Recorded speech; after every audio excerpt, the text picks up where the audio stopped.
夏教授据报道今年的9月份，在新学年的开始，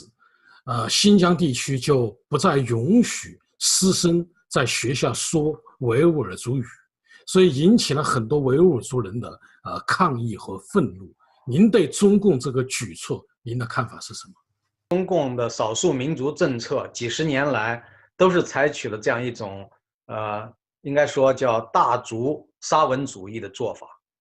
就是说从长期的战略来看，他们是要把这些民族汉化的。就过去中共掌握了政权一段时间，刚刚掌握政权的时候还做出一副假惺惺的样子，说要给他们自治的权利。但是其实我们都知道，新疆、西藏、内蒙从来没有过真正的自治，都是在中共的权力掌控下，搞几个傀儡般的这种少数民族的官员。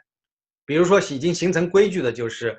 党委书记都永远是汉族来担任，基本上都是汉族人担任，而这个自治区的主席是由这个少数民族的代表来担任，而这些人呢，都已经是部分的或者是完全被汉化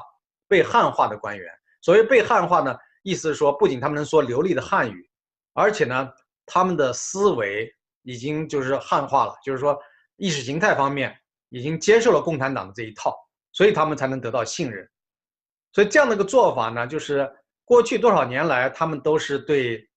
少数民族这些人士，无论在教育还是在求职上面、提升方面，都实际上有一种歧视这种歧视呢，表面上看起来他会照顾你，给你安排什么职务，但事实上呢，真正的权力掌握在汉人手中。那如果不允许本民族说自己本民族的语言，这是一种非常粗暴的一种对这个人们的人权民族的权利对人家的这种自由的粗暴的干涉和践踏。你为什么不允许本族人说他自己的语言呢？而且说不会说汉语的人就没有办法去升学，没有办法得到政府里边的重要工作机会，这个就本身就是一种歧视所以多少年来他们都是采取这样的一个办法。但是现在呢，他是公开的撕下了这个面纱公然的说以后不允许再用维吾尔语进行教学那么这个你想一想，任何一个国家能够接受这样的一个做法吗？就拿汉族人自己来说，你能接受这个做法吗？假如说当年满清就是统治了中国，要求所有的中国人不再说汉语，全部改为说满族语满语用满族的文字，那将来那会是一个什么样的情况